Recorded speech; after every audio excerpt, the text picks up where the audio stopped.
Bapak Ibu yang terkasih, mari kita awali malam penyegaran rohani KPPK Santo Yosef malam ini dengan tanda kemenangan kita.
Saya selalu menyempatkan dan sudah beberapa kali saya kira di KPPK Bandung ya.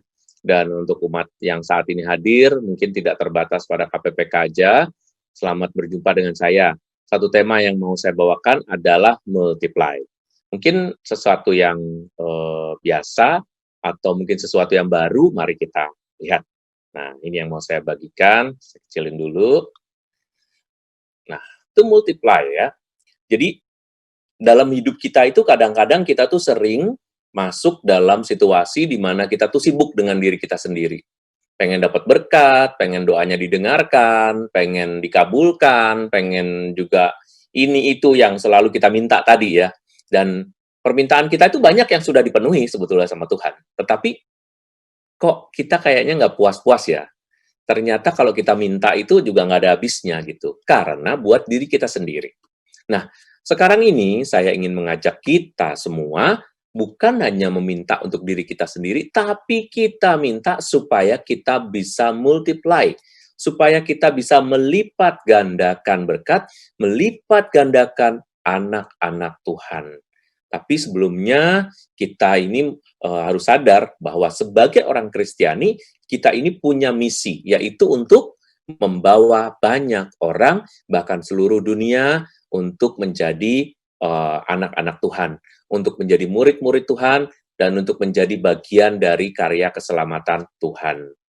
Amanat itu adalah dengan menjadikan murid. Jadi saya akan ngomong mengenai menjadikan murid, nanti intinya adalah supaya kita itu bukan untuk diri kita sendiri, tapi untuk menjadikan orang lain itu murid Tuhan. Nah, apakah, saya mau tanya dulu sebelumnya nih, apakah aku ini sudah serius dalam hidupku? Mungkin pertanyaan ini dijawab bisa baik, bisa kita nggak paham, tapi tergantung dari pemahaman kita. Ya, saya kalau tanya gini, kamu tuh sebetulnya serius nggak sih dalam hidup kamu gitu? Banyak orang yang pasti udah serius, serius loh. Aku kalau nyari duit serius banget. Aku kalau di toko serius banget. Aku kalau di pabrik serius banget. Aku kalau di kantor serius banget. Aku kalau ngarang lagu serius banget. Aku kalau pelayanan serius banget nggak ya? Nah, kira di bagian ini tuh terus langsung agak direm-rem gitu. Serius nggak ya? Gitu. Nah, gini, sekarang kita mengingat bahwa kita dalam hidup itu kita bisa serius dan bisa kurang atau tidak serius. Nah, ketika kita tidak serius, maka hasil yang kita dapatkan juga nggak bagus. Biasanya itu. Nah, kalau Anda itu pernah dalam hidupmu serius itu dalam hal apa? Coba dicek sendiri masing-masing. Anda nggak perlu sharing di sini, tapi Anda cek seriusnya dalam hal apa. Nah, kebanyakan dari kita, ini bukan saya mau ngejudge ya, bukan saya mau menghakimi Anda gitu. Tapi kebanyakan yang kita seriusin itu adalah hal-hal yang menguntungkan saya gitu. Wah, kalau bikin make up di muka nih ya, misalnya nih para ibu ya, atau para gadis, atau para perempuan nih, wah serius banget, sampai bener nggak cocok nggak pencahayaannya, kalau mau foto aja tuh udah serius banget tuh bikin selfie, kayak wah udah deh pokoknya. Nah, apakah saya ini benar-benar serius? Oke, dalam hal itu serius. Tapi dalam hal lain, yang dimana kita ini bekerja untuk Tuhan, yang dimana kita memberikan pelayanan kepada keluarga, di mana kita jadi bapak, jadi ibu, atau kita jadi anak, jadi student, atau jadi pelajar ya, atau menjadi seorang apa yang kita ini serius gitu. Jangan-jangan hidup kita itu hanya karena menjalankan apa yang sudah ditetapkan buat kita. Ya karena saya sebagai pelajar ya saat ini saya belajar lah.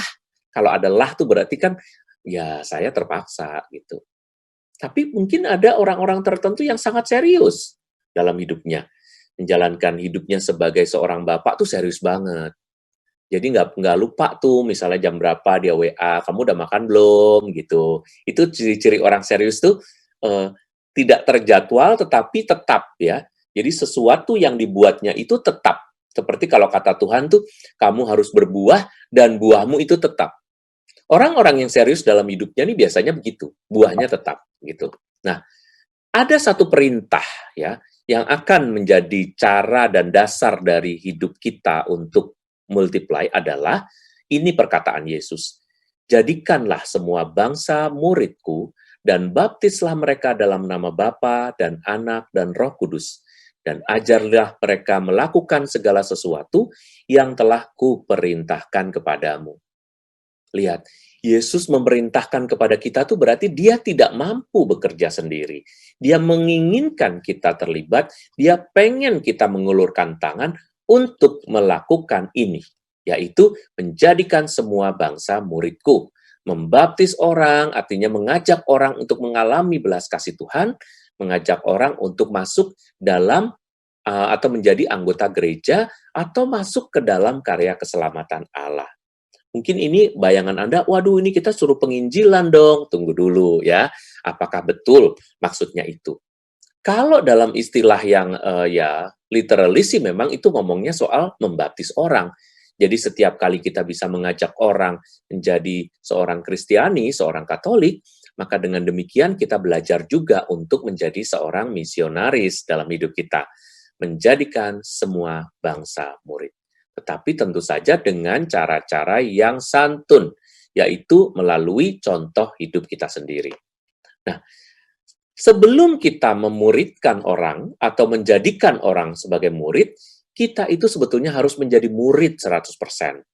Masalahnya kita itu ya, kalau untuk orang lain tuh kayak heboh banget, kayak udah penting banget. Misalnya kita ikut retret nih, misalnya ya, Anda ikut retret aja misalnya. Anda akan langsung bilang gini, wah kayaknya retretnya ini cocok buat dia nih. Ini kalau dia ikutan bagus nih gitu. Atau Anda ikut rekoleksi, wah khotbahnya bagus nih, bagus buat dia nih. Coba dia nggak datang sih, kalau dia datang tuh bagus nih. Jadi seolah-olah bahwa yang bagus itu bukan buat saya, tetapi yang bagus itu adalah buat dia, dan dia lagi. Kalau kita mau menjadi seorang murid, mestinya setiap perkataan yang diucapkan oleh Tuhan itu buat kamu. Maka kita ini benar-benar menjadi murid gitu. Murid yang 100%, yaitu 100% mengikuti Yesus. Apapun yang dikatakan oleh Tuhan, itu harus kita renungkan, kita masukkan dalam hidup kita, sehingga menjadi rema, atau titik yang bisa kita jadikan permenungan untuk hari itu. Nah, ada satu perintah yang biasanya diberi judul dengan kata ikutlah aku, ikutlah aku. Semua murid nih sebelum dia jadi murid Tuhan Yesus selalu ada satu perkataan yaitu ikutlah aku gitu. Apa sih sebetulnya ikutlah aku yang diinginkan? Jadi ini kita nih di tahap pertama sebelum memuridkan orang, kita harus menjadikan diri kita murid ya. Yang pertama menjadikan diri kita murid, yang kedua adalah menjadikan murid, yaitu orang lain jadi murid. Tapi jangan ke sana dulu. Kita harus menjadikan diri kita ini murid. Kita semua mempunyai pekerjaan dan kesibukan seperti para murid pertama. Anda pasti punya nih. Ada yang jadi seorang dosen, ada yang jadi guru, ada yang menjadi karyawan, ada yang menjadi ketua ini, ada yang menjadi menjadi pemilik itu, punya pabrik, punya toko, ya sebagainya seperti yang saya sebutkan tadi. Atau mungkin dalam pelajaran, atau sebagai murid, atau sebagai student di sebuah sekolah, atau juga mungkin di sebuah universitas ya. Kita semua punya pekerjaan, kita punya kesibukan seperti para murid yang pertama. Nah, hidup para murid yang pertama itu berubah ketika mereka memutuskan untuk ikut Yesus. Mereka memutuskan ikut Yesus itu tidak melihat dan tidak memandang bulu apapun pekerjaan mereka. Ada harapan, ada keraguan di situ, ada antusiasme.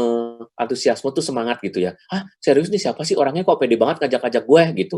Kayak, "Ayo kamu ikut saya menjadi penjala manusia." "Ah, ayo deh ikut." Nah, namanya semangat-semangat ini. Rata-rata yang diajak oleh Tuhan Yesus itu usianya memang di sekitar Tuhan Yesus, yaitu antara 25-an ke atas sampai 35.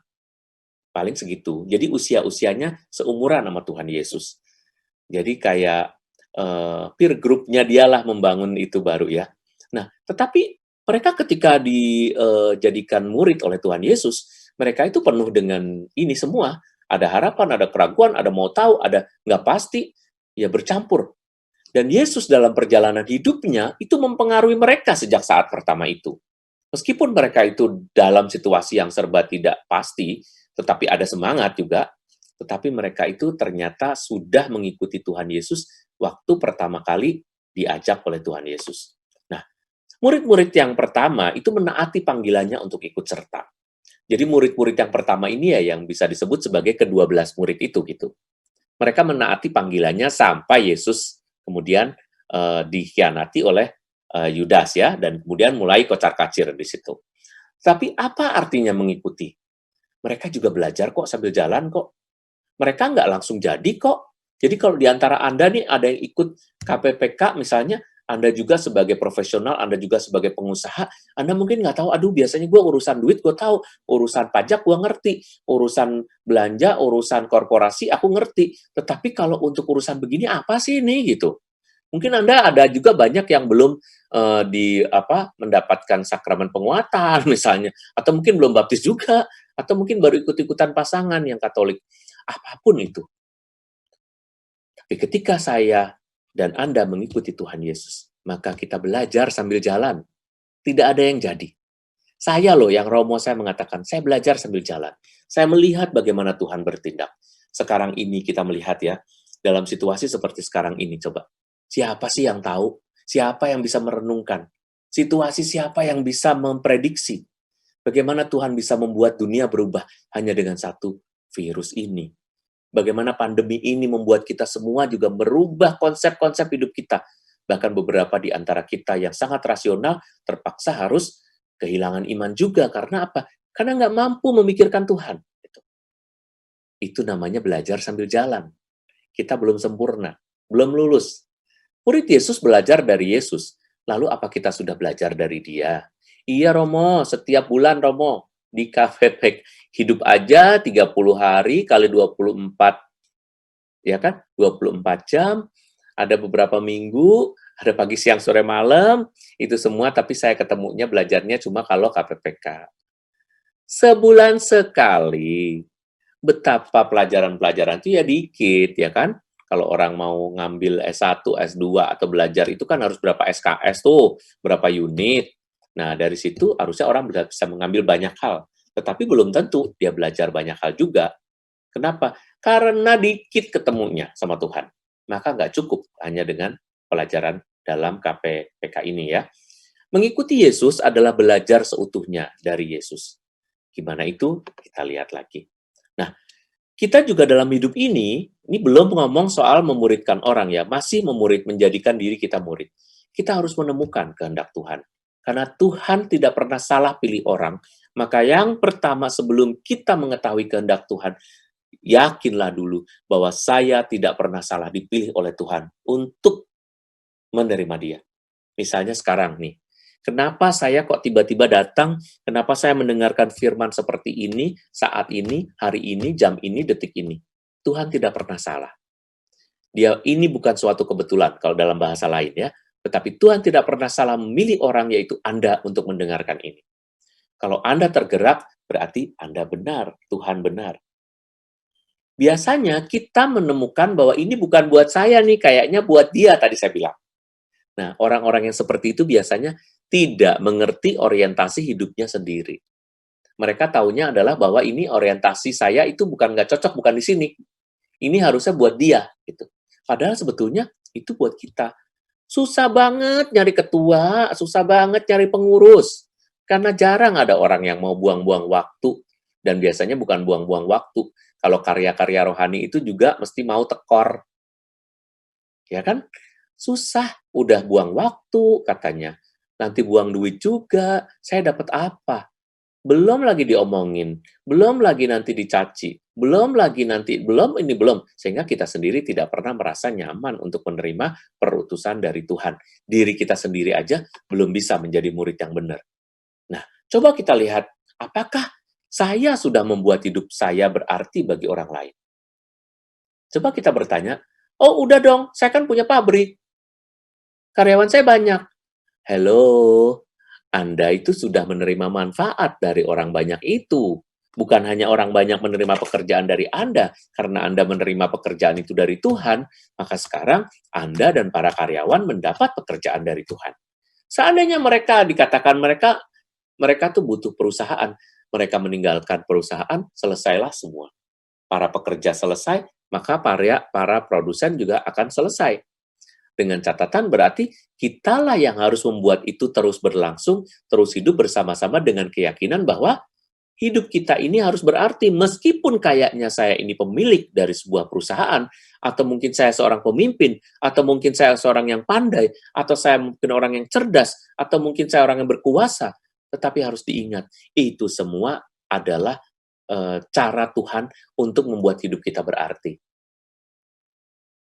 Bagi diri kita sendiri aja ternyata udah repot banget ya. Nah, sekarang kalau kita menjadi murid Tuhan, Yesus, berarti kita menjadi murid yang spesifik. Spesifik itu apa? Anda dengan saya adalah murid Tuhan. Pasti itu diiyakan ya. Tetapi specifically, I am the priest. Saya adalah imam, Anda bukan. Spesifik tuh namanya. Ya. Sehingga Anda tahu ketika mendengarkan saya ini, sebetulnya saya manusia biasa. Dan pasti akan selalu menjadi manusia biasa. Tetapi saya setiap kali ngomong, saya ngomong sebagai seorang imam. Sehingga meskipun saya murid Tuhan, tapi murid secara spesifik itu dipilih untuk hal-hal yang tertentu. Anda kalau saya misalnya, para imam ini di gereja Anda, bukan saya deh ya, karena kita jarang interaksi kan, tapi kalau imam-imam atau suster atau siapa yang dipanggil Tuhan secara khusus, misalnya membutuhkan dana, mereka tahu kemana.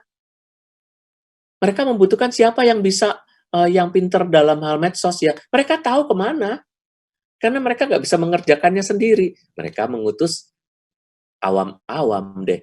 Suruh ngerjain medsos, suruh ngerjain akuntansinya, membantu menghubungkan dengan orang ini, para dokter, dengan para guru, dengan akuntan, mungkin memerlukan suatu pekerja juga, seorang psikolog juga, dan itu semua tidak perlu seorang imam. Tetapi secara spesifik kita itu dipanggil. Secara khusus diri kita sendiri, nama kita, pekerjaan, dan situasi kita. Maka kalau kita ikut Yesus, maka ikutnya itu dalam hal tertentu. Jangan ingin menguasai banyak hal.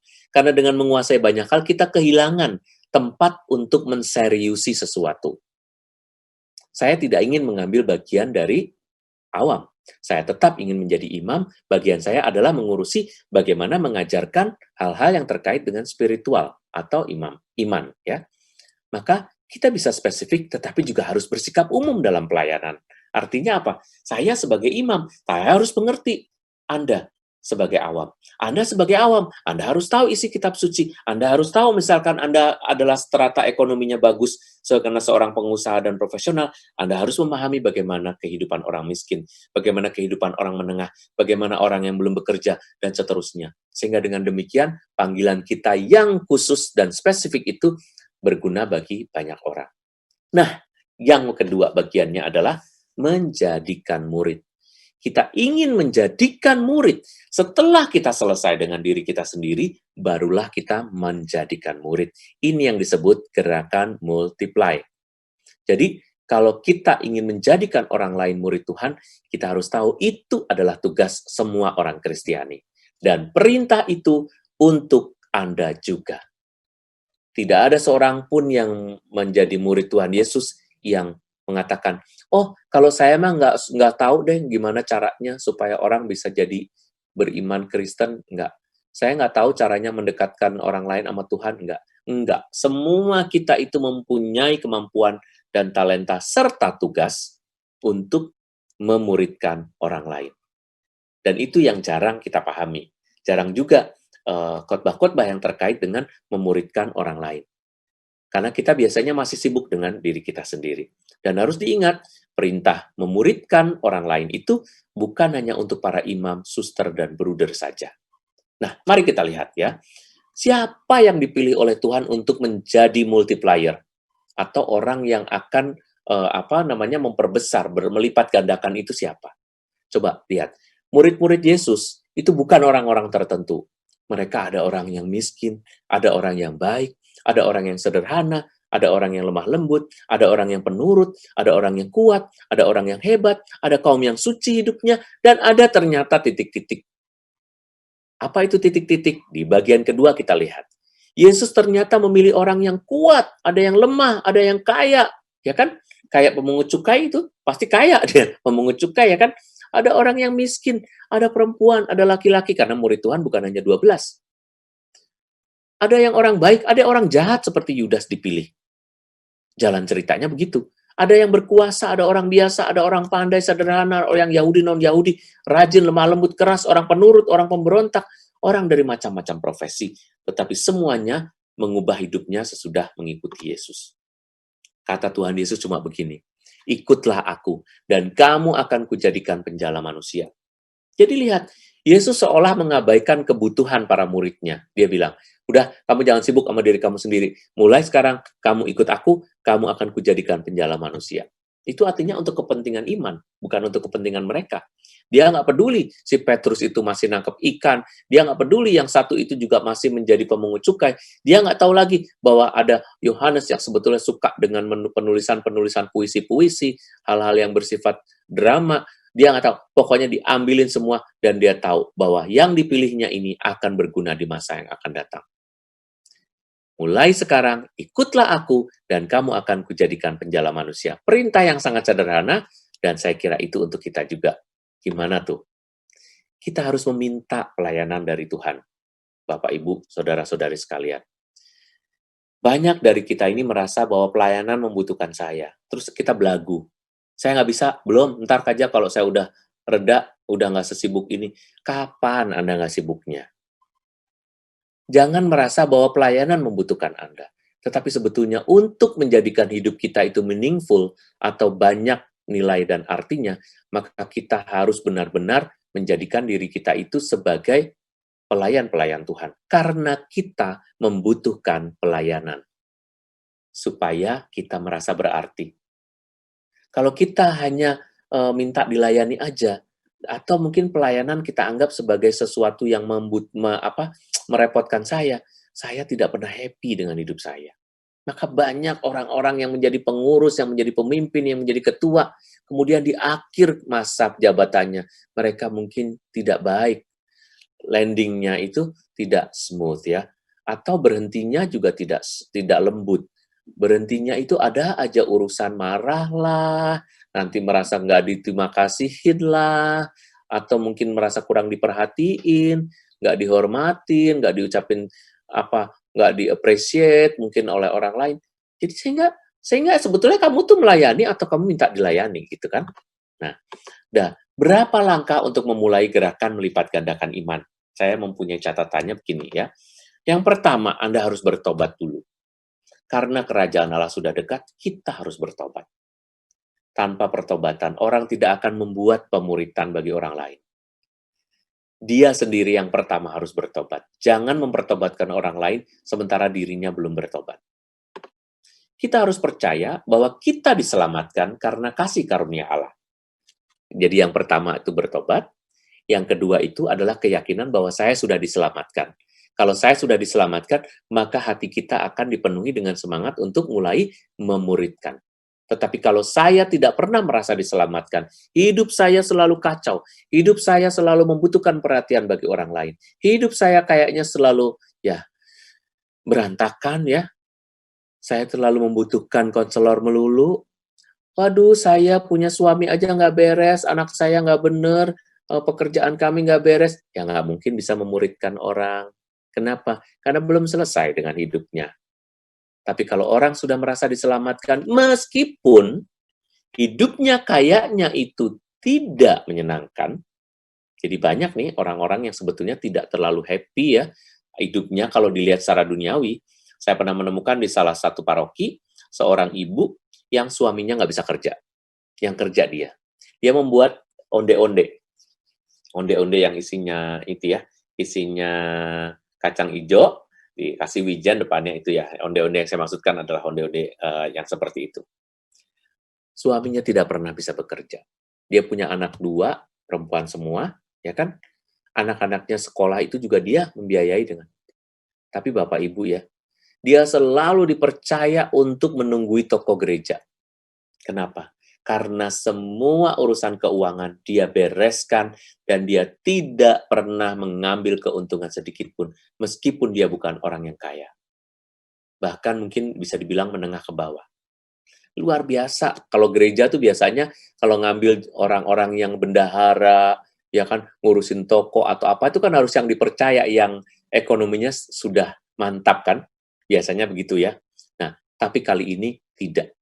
Bahkan bisa dikatakan bahwa dipilihnya orang ini adalah orang yang sebetulnya penuh dengan kekurangan, tetapi yang diambil adalah kepercayaannya.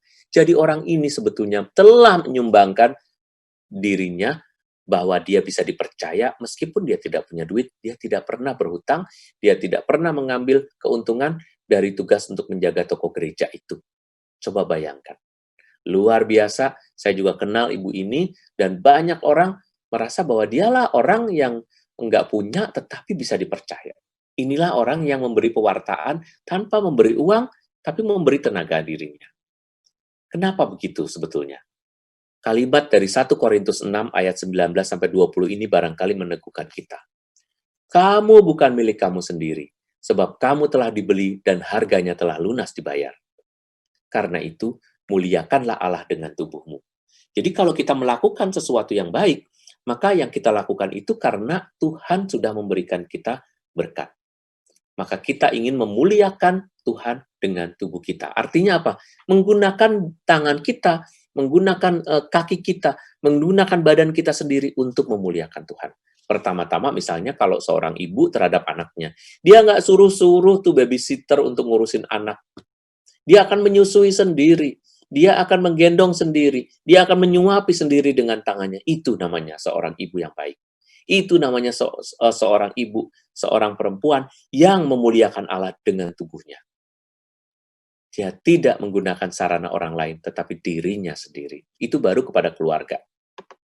Ketika Yesus terangkat ke surga, anehnya ya, Yesus memberikan perintah untuk menyelesaikan pekerjaan yang sudah dia mulai.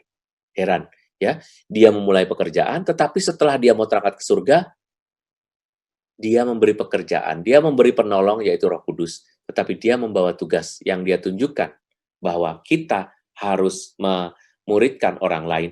Baptislah semua orang di seluruh dunia dalam nama Bapa, Anak, dan Roh Kudus. Itu adalah pesan Tuhan.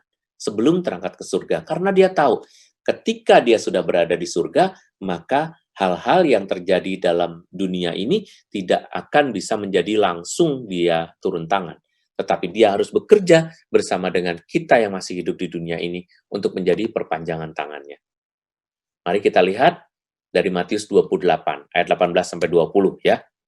Yesus mendekati mereka dan berkata, "Kepadaku telah diberikan segala kuasa di sorga dan di bumi.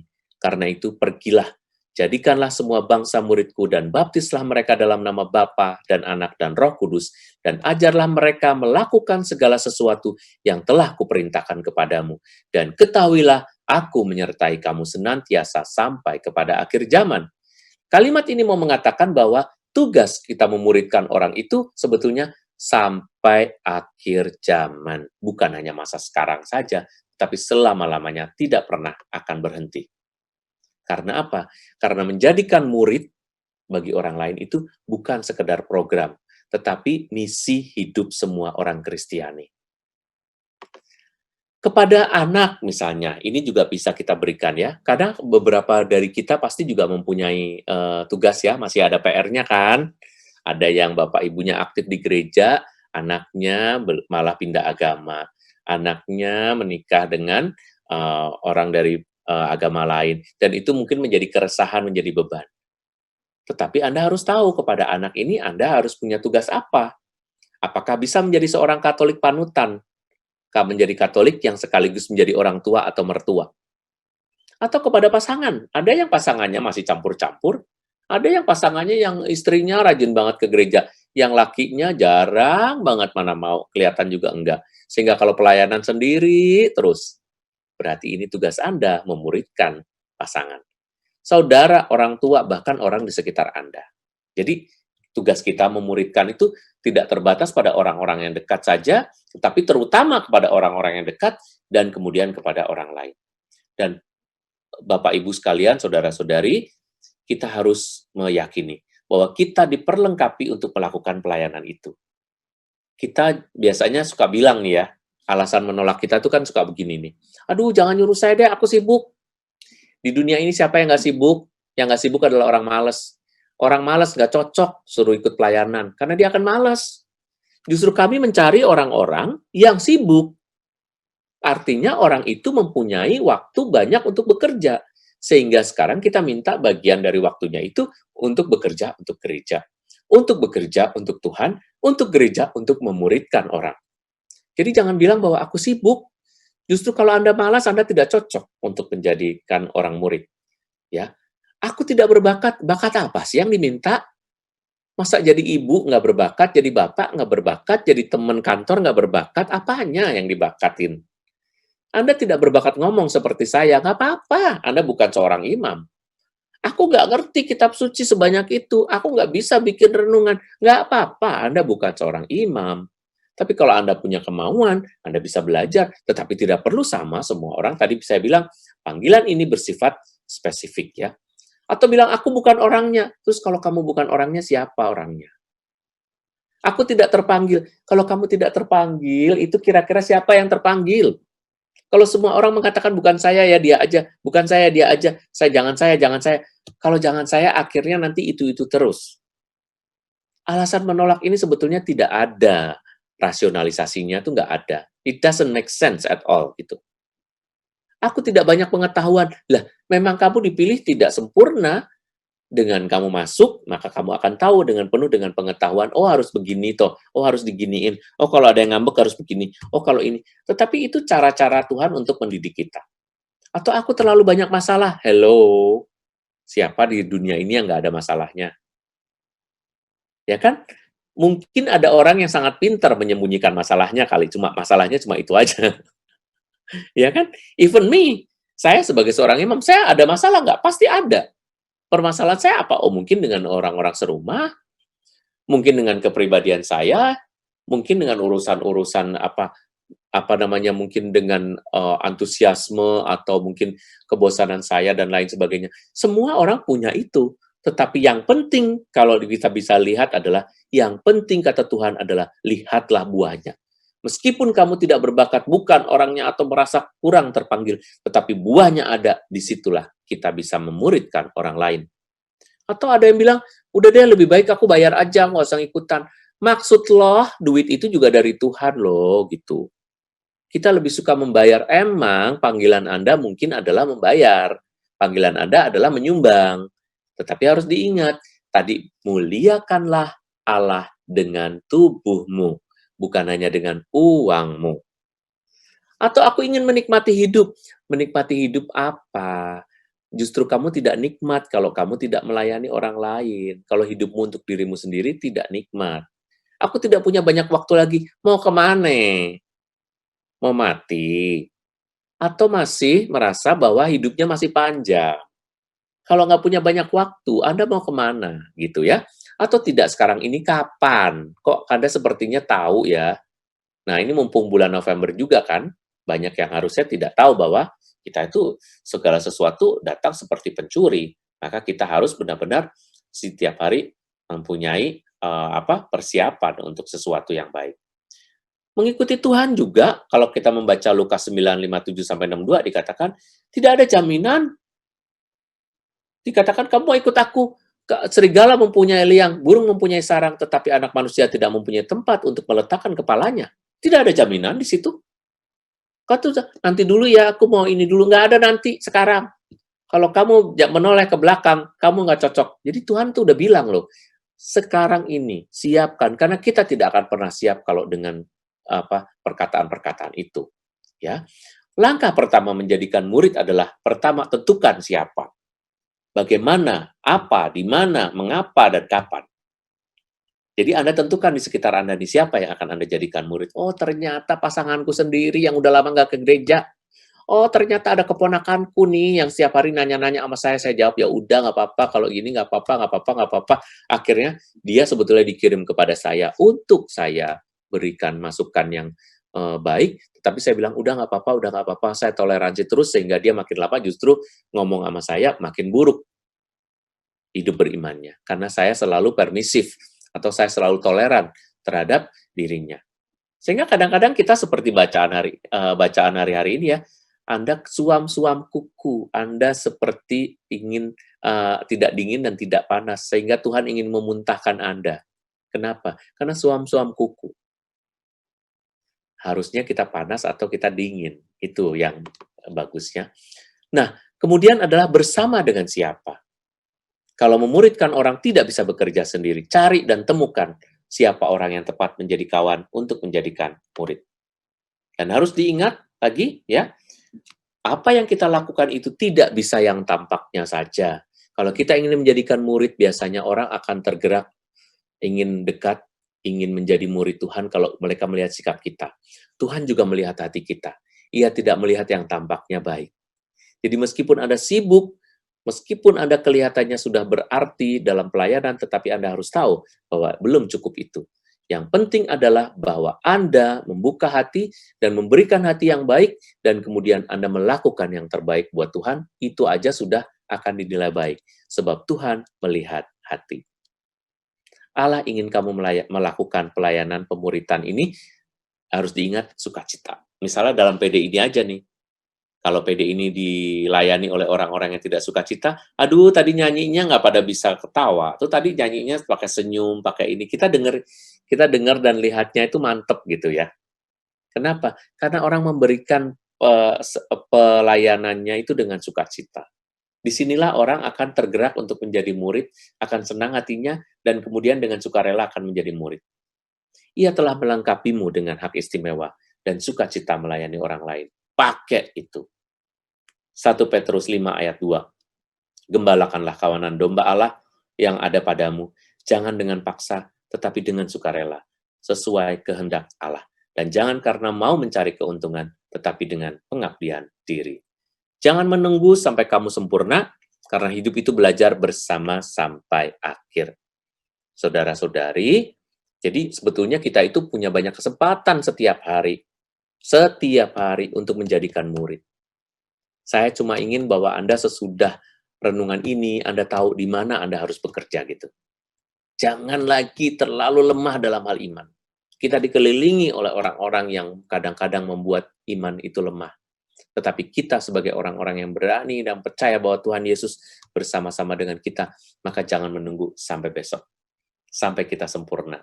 Tapi lihatlah bahwa apa yang Tuhan lakukan dalam diri kita sekarang ini adalah menunggu supaya kita segera melakukannya saat ini juga. Setiap ada kesempatan, berikanlah dirimu, jadikanlah dirimu itu sebagai multiplier, orang-orang yang bisa memuridkan orang.